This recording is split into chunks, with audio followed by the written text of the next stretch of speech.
Bien-aimé, pour être fort spirituellement, pour plaire à Dieu, pour être un chrétien qui reçoit rapidement ce qu'il demande en prière, un chrétien qui est agréable aux yeux de Dieu, tu ne dois pas toucher à ce qui est impur. Si tu veux vraiment avoir l'esprit supérieur qu'avait Daniel, comme j'aime souvent le dire, tu ne dois pas toucher à ce qui est impur. Car si tu touches ce qui est impur, le Seigneur ne t'accueillera pas. Alors, faites donc attention à ce que vous écoutez, à ce que vous dites, à ce que vous voyez.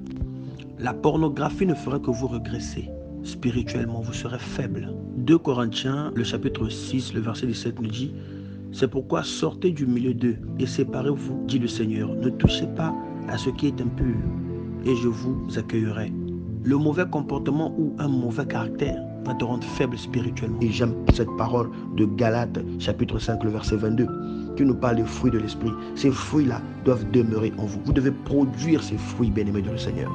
La patience, l'amour, la compassion, la bonté, la foi, bien-aimé de le Seigneur. Les fruits de l'esprit doivent demeurer en vous. La pornographie va rendre votre esprit impur, va salir votre esprit. La pornographie va faire de toi une personne que n'importe quel envoûtement peut déstabiliser. N'importe quel petit sorcier peut t'envoûter ou te jeter un mauvais sort. 2 Corinthiens, le chapitre 6, le verset 14 nous dit: ne vous mettez pas avec les infidèles sous un joug étranger, car quel rapport y a-t-il entre la justice et l'iniquité? Ou qu'y a-t-il de commun entre la lumière et les ténèbres? Ne vous laissez pas tenter, ne cédez pas au désir de la chair, la haine, la colère, l'ivrognerie, les excès de table. Ces choses-là, maîtrisez-vous. Quand on a choisi Jésus-Christ, on marche dans la lumière. Je répète, bien-aimé de le Seigneur, quand on a choisi Jésus-Christ, on marche dans la lumière. Les envoûtements, les mauvais sorts n'ont plus d'effet dans votre vie parce que vous avez choisi le Maître Jésus-Christ qui est la lumière. La parole de Dieu nous dit que nous devons marcher selon l'Esprit. Et il dit dans Jean 8, le verset 12, que celui qui me suit ne marchera pas dans les ténèbres, mais il aura la lumière de la vie.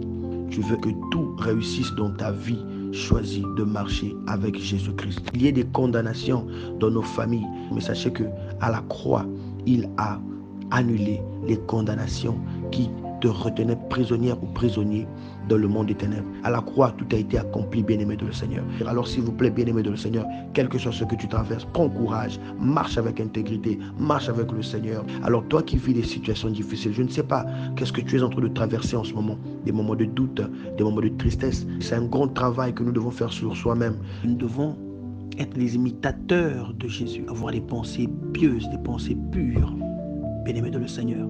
Alors nous marcherons avec Jésus-Christ et nous serons toujours victorieux.